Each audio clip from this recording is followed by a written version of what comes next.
heart, actually, and understanding heart is one of the first things that really showed up in the work. It also is what showed up in Hamid when he left physics and his mind was so honed to that kind of discipline. He spent years just opening his heart and body to his experience. And if you read some of his first things in that little pamphlet, Heart Dweller, you get subsumed by the depth and breadth of his heart. It's amazing. So we were exploring heart quite a bit in those first years.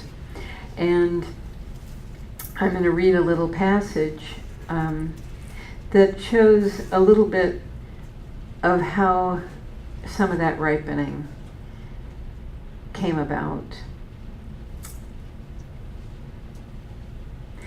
Hamid and I were talking together, and he says, for some reason, my mind's been thinking about the experience that started in the spring. Remember the way the essential qualities arose for us in April? Of course, I felt like a yummy puddle for weeks. It would have been impossible to forget how liquefied heavenly qualities began to fill my heart, then my whole being with rich, viscous nectars of apricot and pomegranate, honey, saffron, and liquid amber, and golden, melting love. I was luscious and effulgent, relaxed and settled. It was paradise. April had been a splurge of ripening with the sweet, juicy heart qualities of presence, settling into the state of completeness and contentment. This sense of fulfillment and ease lingered for several months. The Arabic word Hamid chose to refer to this state is Ridhwan. No word in English completely conveys the meaning, but the closest manifestation, or the closest translation, would be contentment, contented, and contenting, all at the same time. It's called a verbal noun, as I understand it. Awakening through the joy of discovery and the love of truth opens one to Ridhwan. It is the essential quality that expresses heart in a very particular way. A pink, fluffy love, yellow joy, and rich apricot fulfillment as one fluid presence of deep, sweet, happy love. It is contentment that can't help but be contenting as our heart rests in its humble truth. The pleasurable and fulfilled heart alters the feel of practice in a very important way on the journey of the Diamond Approach. It shows us how the practices can be expressions of the pleasurable love for being. We were discovering the practice done in a state of contentment, abundance, and settledness, rather than from dissatisfaction and striving, made it natural to feel plentiful and find ways to share the bounty with others. In fact, Ridhwan is so satisfying. It's when something happens in your life that you feel fulfilled by and satisfied, and you kind of feel like your heart kind of drops into a cushion of sweetness, and you feel satiated for a while, and you feel content, and you feel there's some kind of sweetness and love.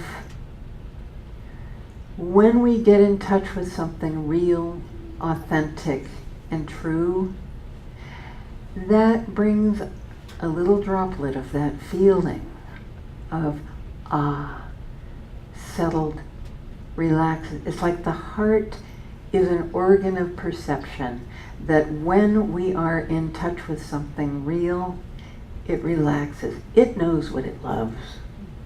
It's very clear about what it loves. It becomes fickle because of the way our mind tries to interpret what we love.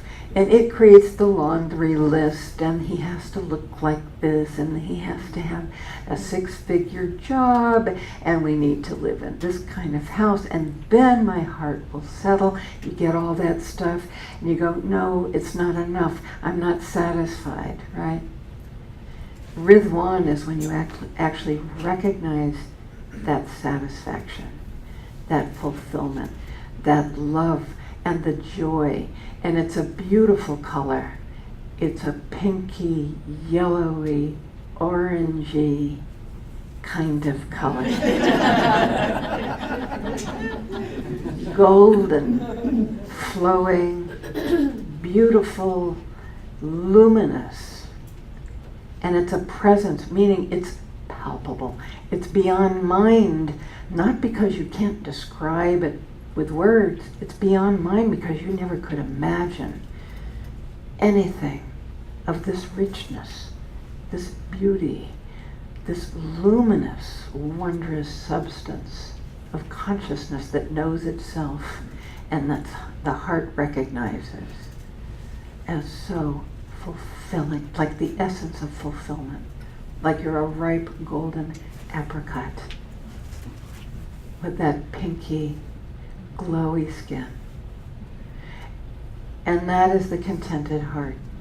And the more she meets what she loves, the more that is the feeling of fulfillment.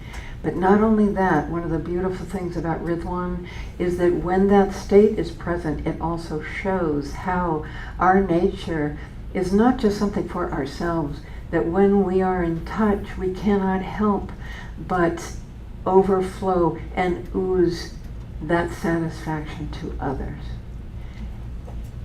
Not only that, we become capable of being happy for another's fulfillment, where there is no jealousy, envy, or comparison. It's like, oh, they're getting a little more of that than me. Whoa. But I have this and they've got that. No, it's, look at the blooming, gorgeous flower. When we look at the beautiful flowers on a tree, do we go, oh wow, I guess I better come up with something like that? It's getting more pretty than me. Bummer. No, we're able to just go, isn't that amazing? And the fragrance and the beauty. It's wondrous.